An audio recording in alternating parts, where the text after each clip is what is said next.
நீலகிரி மாவட்ட ஆட்சியர் அலுவலகத்தில் ஆதிதிராவிடர் மற்றும் பழங்குடியினர் நலத்துறை மற்றும் கோவை மத்திய வேளாண் பொறியியல் நிறுவனம் இணைந்து மசனகுடி பூதநத்தம் பூர்வமலை பழங்குடியினர் உழவர் சங்கத்திற்கு 50 லட்சம் மதிப்பீட்டில் ரூபாய் 45 லட்சம் மானியம் வேளாண் இயந்திரங்களை மாவட்ட ஆட்சியர் இன்று வழங்கினார்.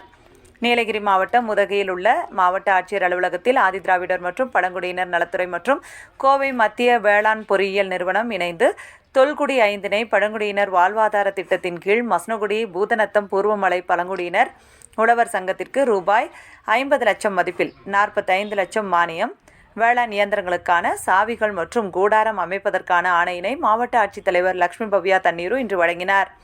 மேலும் டிராக்டர், சுழல் கடப்பை, இயந்திரம், மின் கலப்பான் என மொத்தம் 13 வகை கருவிகள் வழங்கப்பட்டது. மேலும் இத்திட்டத்தின் மூலம் சுமார் 4200 பழங்குடியின உழவர் குடும்பங்கள் பயன்பெறுவார்கள் எனவும் இத்திட்டம் பழங்குடியுள்ளவர்களுக்கான ஒரு முன்மாதிரி வேளாண்மை இயந்திரமயமாக்கல் திட்டம் ஆகும் என மாவட்ட ஆட்சித்தலைவர் தெரிவித்தார். இந்நிகழ்ச்சியில் மத்திய வேளாண்மை பொறியியல் நிறுவனத்தின் விஞ்ஞானி முனைவர் செந்தில்குமார், ஆதிதிராவிடர் மற்றும் பழங்குடியினர் வட்டாட்சியர்கள் கலைச்செல்வி, வினோத்குமார் மற்றும் சங்கத்தின் உறுப்பினர்கள் உட்பட பலர் கலந்து கொண்டனர்.